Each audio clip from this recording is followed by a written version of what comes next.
Hello. Hello. That's right.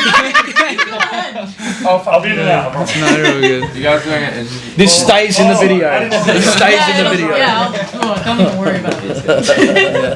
Wait, I'm so sorry. I didn't see the camera. No, this is perfect real outtake. Don't even stress. Talk to you soon, guys. Hello, I'm Gala. You're watching Webspinner, and I'm here with special guest. We are at Kindred Band Room in Footscray. They just got off stage from doing sound check, and then we'll be on stage soon, I would say. In six, Later in the night. or 4 hours away. Yeah. Give me a quick sort of introduction to the band, but then specifically, what's one thing that you think people would find surprising solely based on the music that they've heard of you? Oh dear. I mean, like, do you just want a quick description of the what the band is? Yeah, like just give me like. So a band is like we are, and then, a band is typically grouped like I don't know, it could be two members. Usually it can't be, single is just an artist, but five all playing different instruments or techno, creating music and performing live. Chat, clip that. Thanks, chat. No, we're like dancey post-junk, we call it. Post-junk. Yes. Yeah. So it's like post-punk, but more jangly, Yeah. dancey, high energy, fun. Trashy. Yeah, trashy, loud noises. Cool. Yeah, absolutely. And surprising. I don't know. It's very what you see is what you get. I mean, I wouldn't say that. I don't think we look like very interesting people. You're like the surprising thing is there's no surprising things. Yeah, I mean, like it's post-junk. It's pretty trashy. Yeah. Cookie cutter. Wait a junk. Yeah. I don't know, something surprising. Like, is it something about the sound or about us, or like what's the? Completely up to you. The last band I interviewed, the guitarist said that like he kind of took it as like a personal question, and his thing was, "I'm a musician, but I don't listen to music." Oh shit. So stuff like that. That's odd. That is But very props odd. to him. Very You know, strange. there's an audience for everyone. I reckon. Go Milo. I reckon you'll be pretty damn pleased with all the chaos, all the nuts and bolts and wiggly bits. After the end of the set, we've still got these poppy choruses, these bring it home, these like comfortable, these a sense of victory with our music, which I think is really accessible to people. And like even if you don't really love all the crazy odd sounds, you still get that kind of energetic feel through the songs, and I love that. I think that's really special, and lets lots of people listen and enjoy us. We don't really know what we're doing. Very valid. Help! You and everyone else. Yeah. What's one thing that you can that you turn to whenever you feel stuck in terms of making music? Like, what would you say is your North Star? We always just jam before every practice, and that's how a lot of our songs have come about. That's awesome. We're just screwing around because it sounds fun and it's fun to do, and then we're just like, oh, that little bit there, Yeah. do that again. Yeah. Nope, write that down. You know? Yeah. That's Someone like, you know, record this. oh yeah, the amount of times that we've done something absolutely fucking banging, and then we're just being like, was anyone recording? And then we try and recreate it, and it's just not the same. It's like, abandon it, on to the next one. I feel like I've had the same thing. The times when I kind of just sit and record whatever I'm playing, it always turns out better than when I like try to force myself to write. Oh, So Definitely. I get you. I think turning back to, I think when we're lost in either turn to contemporary or influences that we enjoy, like either bands or other pieces of art, movies. Ben and I love movies. Oh yeah. Okay. There's some of our songs that are based off a movie we've watched recently or something like that. Or Our next single, Brazil, 1985, I wrote all the lyrics because they're just directly inspired by the visuals of the film Brazil that was made in 1985. Yeah. By Terry Gilliam. Really, really good. So yeah, there's like visual things that can influence the sound and lyrics and stuff as well. For sure. I think also like retouching with like juvenility, like in rehearsal rooms, like playing like a child would, like just making noise. There's no silly ideas. Yes. Yeah, really, just and that's the beauty of post-junk. It can just be junk, and if it's inspiring, then we just take it from there. Yeah, for sure. For sure. So I read an article some time ago about how you guys kind of came to be. Yeah. So I will ask, kind of like whether real or not, it's kind of like very shrouded in like a very, very certain type of like mysticism Yeah. that I think you would only find within like, I guess, like the sort of black metal space. I would say. Yes. You know? Yeah. Like the sort of legends surrounding those bands. No churches were harmed in the making No, of I this bet. band. How do you think that sort of like mysticism or like that legend, like that part of magic, affects what you make? I think it varies from person to person in the band, but yeah. like me personally, I love philosophy and spirituality and religion. Like I was the one that was living in Nepal for quite a long time, and I've lived in monasteries for the last few years, and I always turn to spiritual practice, or I guess that I don't want to call it transcendence, Yes, that element of it, and then like bring it back. But obviously, I don't think about that like in those terms necessarily. But I think it's like those practices, those the practice of egolessness and stuff like that is where a lot of inspiration comes from. For me personally, but also we all have different influences in that aspect. But that's how I connect to or get inspired from a lot of music and stuff, and the creative process from there. Yeah. Yeah. Interesting. I feel like that was kind of where I expected that to go, but also completely sort of separate. So that's, it's lovely to hear.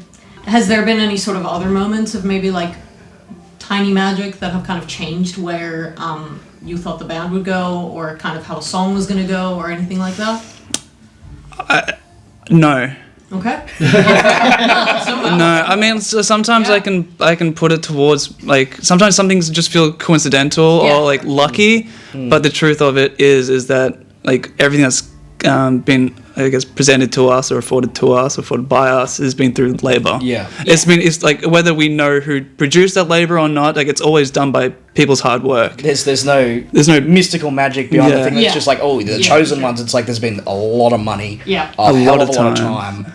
And meeting so many different people that have helped us along the way. It's not just a magical thing. And compassion of others, like the way we've gone, like where we have we're so far, it's like just mutual reliance upon each other. Like everyone in the scene, our booker Sarah, like she started when we started, and we need each other's help. Radio stations, local radio stations. Yes, I was going to mention that as well, but so with obviously band's background and just kind of the general state of the world, if you will, what is your advice to smaller local bands who kind of want to make a statement about what they believe in, what they stand for, but are kind of maybe afraid of how it will be received, or what sort of other bands in their circle will say, that sort of thing? Because I know you guys are pretty loud about where you stand, which is really awesome to see. It's hard. It's hard because whatever we say can be taken either way by different people with different varying opinions. Definitely. I just think be careful. Although you should express your opinions on things if it's nuanced and if it's like if you're passionate about what you believe in, but you also have to be careful about like what you're putting out there. Like double check every opinion that you have. Is this harmful to anyone? Ask make sure you still look out for your communities and also people outside of your community. Like, we've done obviously anti-police songs and stuff, but it's not out of anger towards police. I mean, it was anger towards violence, and systemic violence, but it's ultimately compassion for the people affected by the police and the police themselves, because they're just as enacted in it. So I think just compassion and patience. But if you think it's time to say something, do stand up, but just do your research. Yeah, for sure. Pick up a book. I think. I think the Instagram infographic is a very special place. It is. Yep. Do you think that the scene that you guys exist in does a good job at kind of opening up those conversations or making space for those conversations? I think it's just a given. Like every band we've interacted with has never had, shifty opinions or points of view, you know.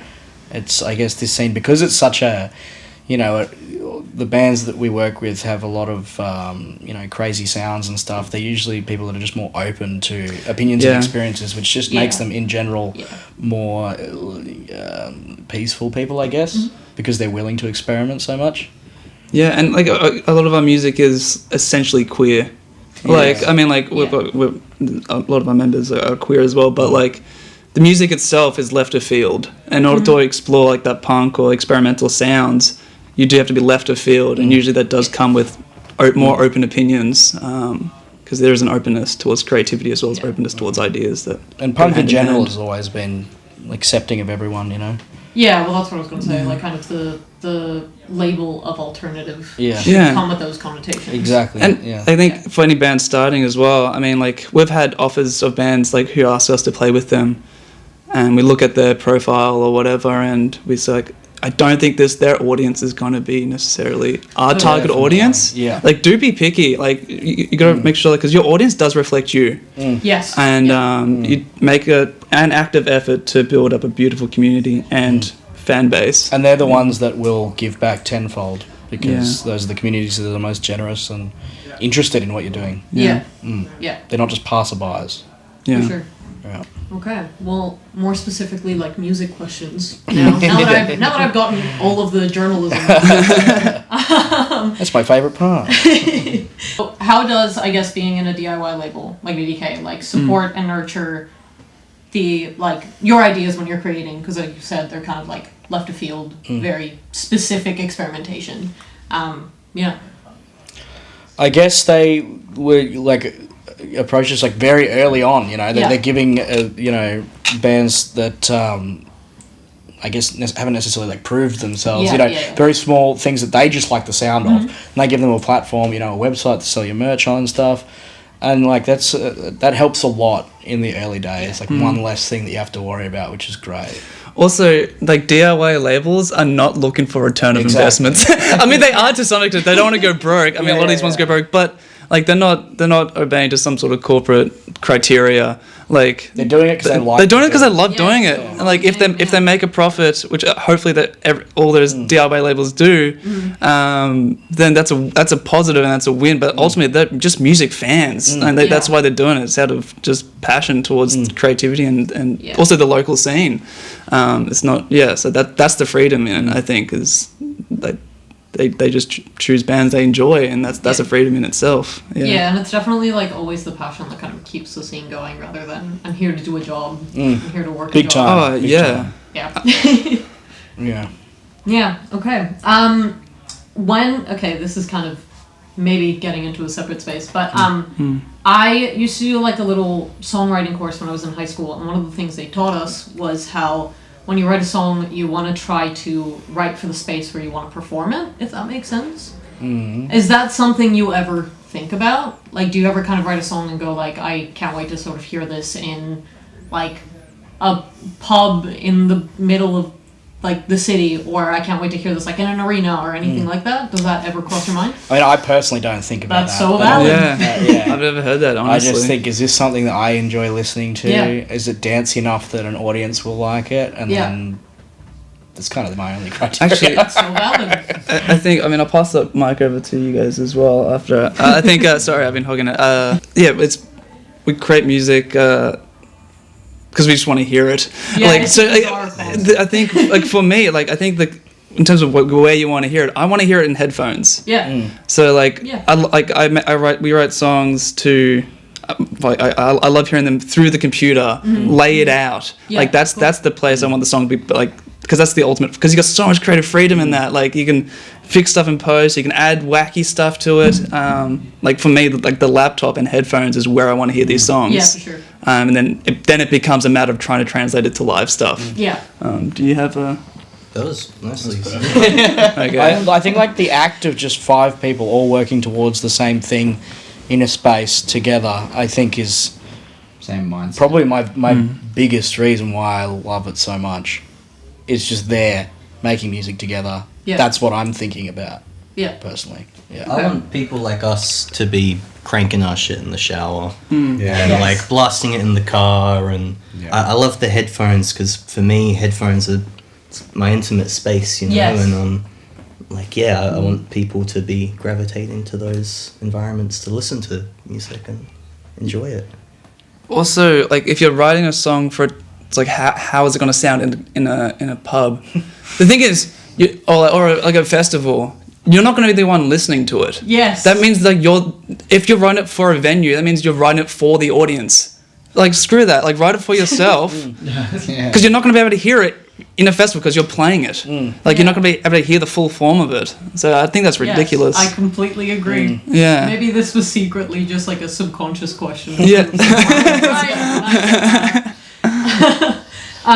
Okay. Well, have you ever kind of had a moment where you've experimented with something or written something into a song and you've kind of been like, damn, I wish some other artist like that I enjoy listening to would kind of gravitate towards this experimentation? Does that make sense? I don't think about it, but it'd be nice. Fair. We have been doing that with a track recently. We've been proposing Spoon's proposing the idea of working with someone else to bring a new sound, like electronic kind of synthesis and ideas, and we've been really struggling to get that song to a into that bar setting. Yeah, right. Like right now, it's kind of just the studio idea, and we would really love to jump on that. I'd love to work with as many people as possible. I feel like special guest, even as a name, it's you would. Yeah. you could throw anybody in there and it's gonna work. So for our latest single, Ted Bundy, the new VR Ted Bundy biopic, and the other single is going to be released this year. We have been, like, unlike our EP we put out, which was entirely produced and mixed by Jet, and then also recorded by our friend Brady O'Malley. This is the first time reaching out to other musicians. Like, we worked with Julian Q, who's phenomenal because we love his sound and his other work with Gut Health and Screensaver, and then we reached out to Joe Cara for mastering because we love everything he's produced. So it's been fantastic to be able to work with other people as well and hear their influences on the song as well. Yeah, because you get sick of yourself. Yeah, for sure. Yeah. For sure. And like collaborating with other people that have other ideas always adds to what you Always, have. yeah. Takes the weight off you as well. Takes your weight off, yeah. It does. And then, sorry, now we can carry away, but like we the EP songs we listened so many times. There's so many different varied mixes, and by the end of it, it's like I don't know what this song even sounds like anymore. Yes. But then we got like the latest mixes like back from these guys who are like professionals, and we get it back. And it's like, wow, that sounds like a real song. I don't think I told you this. I don't know, but like when we first got a Ted Bundy back, the new VR Ted Bundy biopic back, and I put it into the car, and obviously we'd only heard the stems, and we sent them away. Yeah. And we get this mix back from Julian. I started crying in the car because I was so happy. I was like, I didn't have to do anything. Yeah. This song has just been presented like so whole and just like I couldn't even imagine this. This is fantastic. So there's a tip for the youngins: if you're struggling with putting a song together, pay a professional to mix it. I think for like Helps. Pay someone who knows what the fuck they're doing. It's worth every penny. Yeah.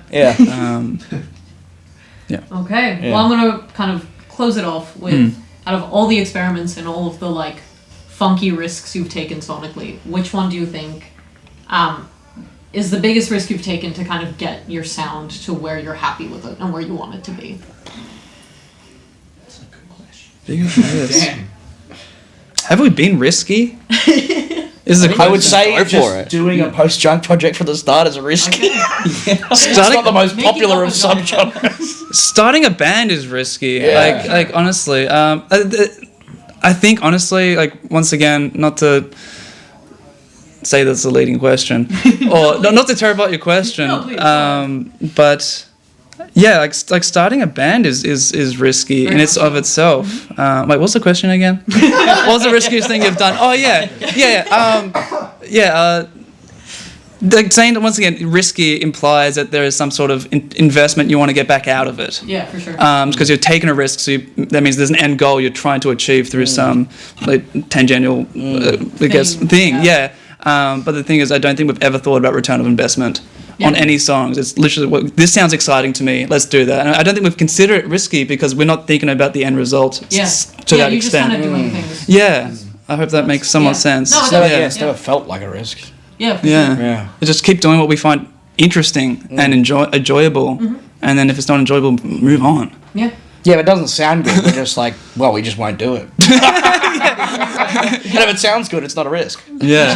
So it's all gravy. And if we like it, but we show it to a friend, he's like, yeah, it's okay. Yeah. Then it's like, well, we'll put it out anyway because I enjoy it. I think it's a great song. Them. Yeah, that's what I do. Yeah.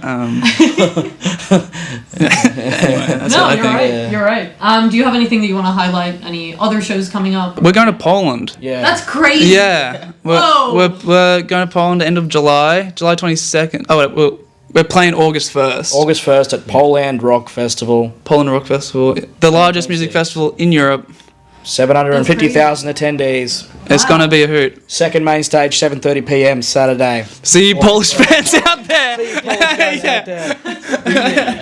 It's crazy that they've already given you a time slot. Yeah. I feel like that's not a thing that they say until like day of. That's Yeah, no, it's all. We're literally like, we're going to have to wake up at 6 a.m. because we've got a 7:30 a.m. sound check that goes for an hour, I think. So, yeah. But that's like our first, like... That's like dream. I'm not even like rough. I'll wake Yeah. up. I'll wake up at 2 a.m. if you need me to. Yeah. And like once again on that risky note, like we talked to people about this idea and they were like, it's probably not a good idea because there's not much return of investment. We don't know if the audience is going to translate from Europe back to Australia.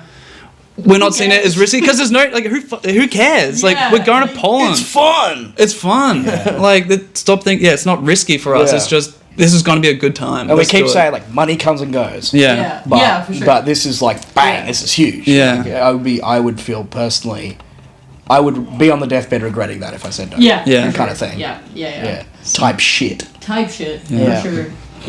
Did you guys get asked to do this? No. Now I'm like really intrigued. How did this happen? Well, I know someone who played it last year. Okay. And I just asked them, oh yeah, how was it? And like, yeah, it's so good. You should apply it. And like, they're a bit bigger than us, this band. And we're like, oh yeah, sure, I'll do it. So I submitted in July. I just did an expression of interest form, and they hit us up like I'd forgotten about it. Like I was like, this is Like a pipe dream. just shoot your shots. Yeah, Honestly, shooting shots is like an entire like whole Actually, thing. that's some advice. Just It doesn't hurt to ask. Yeah. Yeah, So I was like, Ask and apply as much as possible. So I was like, yeah, I'll do it. And then like 2 months ago, got an email back saying, hey, you're being accepted to play in Poland. And we're like, okay, we now have to sell everything. That's and awesome. try I've never been outside of the country. That's crazy. That's Yeah. And my dream has always been, all I want to do is just travel the world with a band to play music. And well, this is step one. It's already happening. Yeah. And it's like, oh my God. Well, I got to pinch myself. Yeah. well, I will let you go. Thank you. Hell yeah. Thank you so much That's okay. for having us. Yeah. Okay. Awesome. That was good fun. Wicked. That was fun as well. Really good questions. I'm glad. Filming those 3 interviews at Footscray was the most fun and also a little bit overwhelming, so I completely forgot to film outros during the time that I filmed those interviews. So, hello, thank you so much for watching. All of the information about band, shows, tours, etc. will be in the description, so anything that we spoke about in the interview you can find down there. And as always, all of the Webspinner links are down there, including the Buy Me a Coffee link, because stuff like this can only happen with donations and support. A few months ago, I think, we received a donation that basically will make another pinball interview happen because it kind of is paying for the table. So stuff like that can only happen with support. Been able to do a lot of really fun stuff and a lot of really cool stuff, and yeah, this was a lot of fun. Thanks for watching. Yeah, that's it.